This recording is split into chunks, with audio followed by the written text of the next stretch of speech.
കഴിഞ്ഞ നൂറ്റാണ്ടിലെ ഏറ്റവും പ്രധാനപ്പെട്ട കണ്ടുപിടുത്തങ്ങളിലൊന്നാണ് DNA-യുടെ ഡബിൾ ഹെലിക്സ് സ്ട്രക്ചർ. വാട്സണും ക്രിക്കും ഈ മോഡൽ പ്രൊപ്പോസ് ചെയ്തതിനു ശേഷം ജീനുകളെക്കുറിച്ച് കൂടുതൽ മനസ്സിലാക്കാനുള്ളൊരു ശ്രമം ലോകമെമ്പാടും ഉണ്ടായിരുന്നു. ജീനുകൾ അറേഞ്ച് ചെയ്തിരിക്കുന്ന ഓർഡർ അനുസരിച്ച് അവ എൻകോഡ് ചെയ്യുന്ന പ്രോട്ടീനുകളിൽ വ്യത്യാസം വരും. ഈ പ്രോട്ടീനുകൾ ചേർന്നാണ് മനുഷ്യ ശരീരത്തിൻ്റെയും സ്വഭാവത്തിൻ്റെയും പല ഭാഗങ്ങൾ നിയന്ത്രിക്കുന്നത്. DNA-യെക്കുറിച്ചും ജീനുകളെക്കുറിച്ചും കൂടുതൽ മനസ്സിലാക്കാൻ തുടങ്ങിയതോടുകൂടി മനുഷ്യരിൽ കാണുന്ന എല്ലാ ജീനുകളെയും കണ്ടെത്തി സ്റ്റോർ ചെയ്തു വെക്കുക എന്നൊരു വമ്പൻ പ്രൊജക്റ്റ് US പ്രൊപ്പോസ് ചെയ്തിരുന്നു. ആദ്യകാലത്തെ എസ്റ്റിമേഷൻ പ്രകാരം 50,000 മുതൽ 1,00,000 വരെ വരുന്ന ഈ ജീനുകളെ തനിയെ കണ്ടെത്തി സ്റ്റോർ ചെയ്യുക എന്ന് പറയുന്നത് ഒരു വലിയ ടാസ്ക് തന്നെയായിരുന്നു. അതുകൊണ്ട് UK, Japan, France, Germany, China തുടങ്ങിയ ഒരുപാട് രാജ്യങ്ങൾ ഇതിലേക്ക് സംഭാവനകൾ ചെയ്യാൻ തുടങ്ങി. ഇതായിരുന്നു ഹ്യൂമൻ ജീനോം പ്രൊജക്റ്റിന്റെ തുടക്കം. 1990-ൽ തുടങ്ങിയ പ്രൊജക്റ്റ് 13 വർഷം നീണ്ടുനിന്നു. 2003-ലാണ് ഇത് പൂർത്തീകരിച്ചത്. 99.9% കൃത്യതയോടുകൂടി മനുഷ്യരിൽ കാണുന്ന 25,000-ഓളം വരുന്ന ജീനുകളെ ഈ പ്രൊജക്റ്റ് മാപ്പ് ചെയ്തെടുത്തു. ഇന്നും ഈ ലിസ്റ്റ് നവീകരിച്ചുകൊണ്ടേയിരിക്കുന്നുണ്ട്, റിസർച്ച് ചെയ്യപ്പെട്ടുകൊണ്ടേയിരിക്കുന്നുണ്ട്. ഹ്യൂമൻ ജീനോം പ്രൊജക്റ്റ് മനുഷ്യരുടെ പ്രോഗ്രസിന്റെ അടയാളം തന്നെയായിരുന്നു. കമ്പ്യൂട്ടർ സയൻസിന്റെ വളർച്ച കൊണ്ട് മാത്രമാണ് 13 കൊല്ലം കൊണ്ട് ലോകത്തിന് മുഴുവൻ ആക്സസിബിളായ ജീനോം ഡാറ്റാബേസ് ഉണ്ടാക്കിയെടുക്കാൻ നമുക്ക് സാധിച്ചത്. മറ്റു ഫീൽഡുകളിലുള്ള വളർച്ച ബാക്കിയുള്ള സയന്റിഫിക് ഫീൽഡുകളെ സഹായിക്കുന്നതിന് ഒരു ഉദാഹരണം കൂടിയാണ് ഹ്യൂമൻ ജീനോം പ്രൊജക്റ്റ്. ജീനോമുകളെ കണ്ടെത്തി സ്റ്റോർ ചെയ്യുന്ന പ്രൊജക്റ്റ് പോലെ തന്നെ നടന്നുകൊണ്ടിരിക്കുന്ന മറ്റൊരു പ്രൊജക്റ്റാണ് കണക്ടോം. എന്താണ് കണക്ടോം? മനുഷ്യ മസ്തിഷ്കം ന്യൂറോണുകൾ കൊണ്ടാണ് ഉണ്ടാക്കിയിരിക്കുന്നത് എന്ന് നമുക്കറിയാം. ഈ ന്യൂറോണുകൾ തമ്മിലുള്ള കണക്ഷൻസിനെ കണ്ടെത്തി സ്റ്റോർ ചെയ്യുക എന്നതാണ് കണക്ടോമിന്റെ ലക്ഷ്യം. ഇതിനെക്കുറിച്ച് പഠിക്കുന്ന ഫീൽഡിനെ കണക്ടോമിക്സ് എന്നാണ് പറയുന്നത്. ഒറ്റ വാക്കിൽ പറഞ്ഞാൽ മനുഷ്യന്റെ തലച്ചോറിന്റെ ഒരു മാപ്പ് സൃഷ്ടിക്കുക, അത് കമ്പ്യൂട്ടറിൽ സ്റ്റോർ ചെയ്തു വെക്കുക. ഇതാണ് കണക്ടോമിന്റെ ലക്ഷ്യം. 25,000-ഓളം വരുന്ന ജീനുകളെ കണ്ടുപിടിച്ച് സ്റ്റോർ ചെയ്യാൻ നമുക്ക് 13 വർഷം വേണ്ടി വന്നു. അങ്ങനെയാണെങ്കിൽ തലച്ചോറിന്റെ അവസ്ഥ എന്തായിരിക്കും? ഇതിന്റെ സാധ്യതകൾ എന്തെല്ലാമായിരിക്കും? കണക്ടോമിന്റെ ആവശ്യകത എവിടെയാണ് വരുന്നത്? ഈ ചോദ്യങ്ങളാണ് ഇന്നത്തെ വീഡിയോയിൽ നമ്മൾ പരിശോധിക്കാൻ പോകുന്നത്. കണക്ടോമിന്റെ ബുദ്ധിമുട്ടിനെ പറ്റി ഞാൻ കൂടുതൽ പറയേണ്ട ആവശ്യമില്ല. ഈ ചാനലിൽ ചെയ്തിട്ടുള്ള ഒട്ടുമിക്ക ബ്രെയിൻ റിലേറ്റഡ് വീഡിയോകളിലും ഞാൻ ആവർത്തിച്ചു പറയുന്ന ഒരു കാര്യമാണ്, നമ്മുടെ തലയിൽ സ്ഥിതി ചെയ്യുന്ന 1.4 കിലോഗ്രാം ഭാരം വരുന്ന തലച്ചോറ് നിസാരക്കാരനല്ല എന്ന്. 80 മുതൽ 100 ബില്യൺ ന്യൂറോണുകൾ തലച്ചോറിൽ മാത്രം ഉണ്ടെന്നാണ് ഒരു കണക്ക്. 1 ബില്യൺ എന്ന് പറയുന്നത് 100 കോടിയാണ്.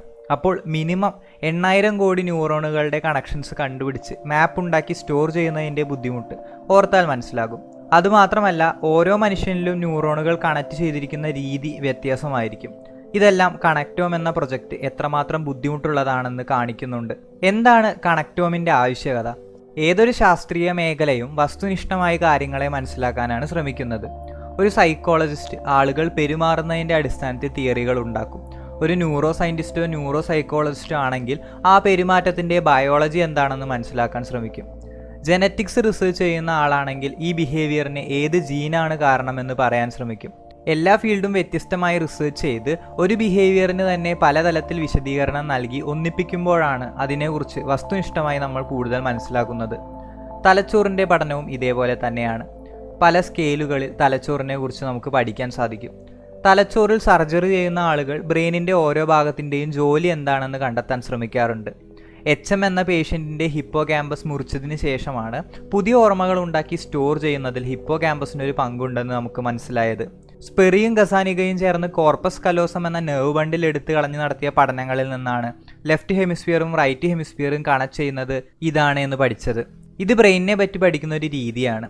സ്ട്രോക്ക് വന്ന് ബ്രെയിനിൻ്റെ ഭാഗങ്ങൾ റിമൂവ് ചെയ്യപ്പെട്ട പേഷ്യൻസ് ആയിരിക്കും ഇവരുടെ ടെസ്റ്റ് സബ്ജക്റ്റ്. മറ്റു ചില ന്യൂറോ സയൻറ്റിസ്റ്റുകൾ മോഡേൺ ടെക്നോളജിയുടെ സഹായത്തോടു കൂടി തലച്ചോറിനെ കുറിച്ച് പഠിക്കും.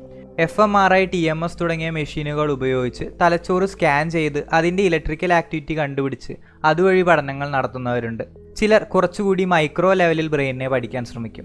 ബ്രെയിനിനെ വളരെ തടി കുറഞ്ഞ സ്ലൈസുകളായി മുറിച്ചു മാറ്റി അതിനെ മൈക്രോസ്കോപ്പിലൂടെ വീക്ഷിച്ച് പഠിക്കുന്നവരുണ്ട്. ഇതേപോലെ തന്നെ തലച്ചോറിനെ പറ്റി പഠിക്കാനുള്ള ഒരു വഴിയാണ് കണക്ടോമിക്സ്.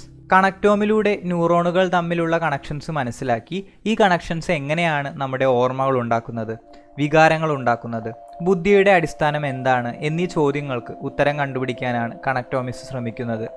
ഇതിൽ ഇവർ എത്രമാത്രം വിജയിക്കുമെന്നത് നമുക്ക് കാത്തിരുന്ന് തന്നെ കാണണം. മനുഷ്യരുടെ തലച്ചോറിലേക്ക് കടക്കുന്നതിന് മുമ്പേ മറ്റുള്ള ജീവികളുടെ നെർവസ് സിസ്റ്റത്തിന്റെ മാപ്പ് ഉണ്ടാക്കാൻ സയന്റിസ്റ്റുകൾ ശ്രമിച്ചിട്ടുണ്ട്. അതിൽ ഒരുപാട് വർഷങ്ങളെടുത്ത് ഏറ്റവും സക്സസ്ഫുൾ ആയി നമ്മൾ മാപ്പ് ചെയ്തത് റൗണ്ട് വിഭാഗത്തിൽപ്പെട്ട സി എലഗൻസ് എന്ന ജീവിയുടേതാണ്. പക്ഷേ ഇങ്ങനെ മാപ്പ് ചെയ്തിട്ടും സി എലഗൻസിൻ്റെ എല്ലാ ബിഹേവിയറും നമുക്ക് മനസ്സിലാക്കാൻ സാധിച്ചിട്ടില്ല. ഹ്യൂമൻ ജീനോം പ്രൊജക്റ്റിന് ശേഷം എല്ലാ ജനറ്റിക് ഡിസോർഡേഴ്സും നമുക്ക് തുടച്ചു മാറ്റാൻ കഴിഞ്ഞില്ലല്ലോ.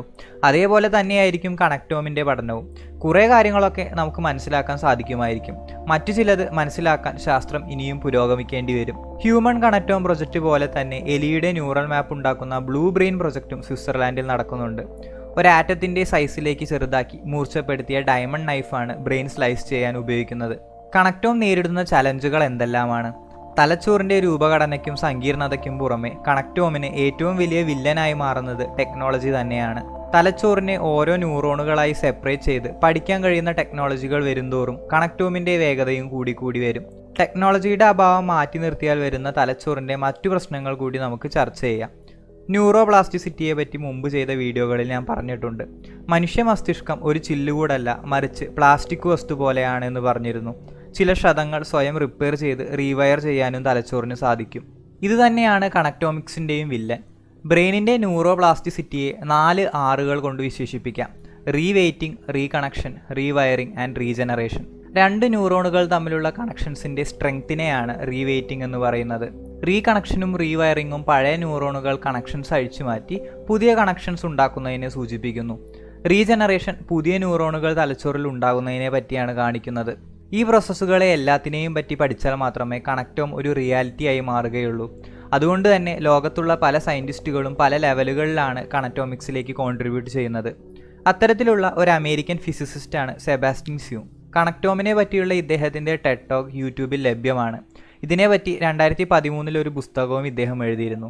ഈ പുസ്തകം വായിക്കുന്നവർ ഇതിൽ അവതരിപ്പിച്ചിരിക്കുന്ന പല കാര്യങ്ങളും ഇന്നൊരു ഹൈപ്പോത്തസിസ് മാത്രമായാണ് നിലനിൽക്കുന്നത് എന്ന് മനസ്സിലാക്കണം. കണക്ടോമിനെ പറ്റിയുള്ള സെബാസ്റ്റ്യൻ സ്യൂങ്ങിൻ്റെ പ്രതീക്ഷകളും സാധ്യതകളും കുറച്ച് ന്യൂറോ സയൻറ്റിഫിക് ഫാക്റ്റുകളും ചേർന്നുള്ള ഒരു പുസ്തകമാണിത്. കണക്ടോമിനെ പറ്റി കൂടുതൽ വല്ല അപ്ഡേറ്റുകളും കിട്ടിയാൽ പിന്നീട് വീഡിയോ ചെയ്ത് നിങ്ങളെ അറിയിക്കാൻ ഞാൻ ശ്രമിക്കാം. എന്തായാലും മനുഷ്യ മസ്തിഷ്കത്തെ പറ്റി പരമാവധി മനസ്സിലാക്കാനുള്ള ആയിരക്കണക്കിന് ശാസ്ത്രജ്ഞരുടെ ശ്രമങ്ങളിൽ ഒന്ന് മാത്രമാണ് കണക്ടോം. തലച്ചോറിനെ കുറിച്ച് കൂടുതൽ പഠിക്കുന്തോറും എൻ്റെ ഏറ്റവും പ്രിയപ്പെട്ട വസ്തുവായി മാറുകയാണ് മനുഷ്യ മസ്തിഷ്കം. ഇതേപോലത്തെ മറ്റൊരു വീഡിയോയുമായി വീണ്ടും വരുന്നതുവരെ ഇസ്മി Arjun signing off. Till then take care friends and bye by.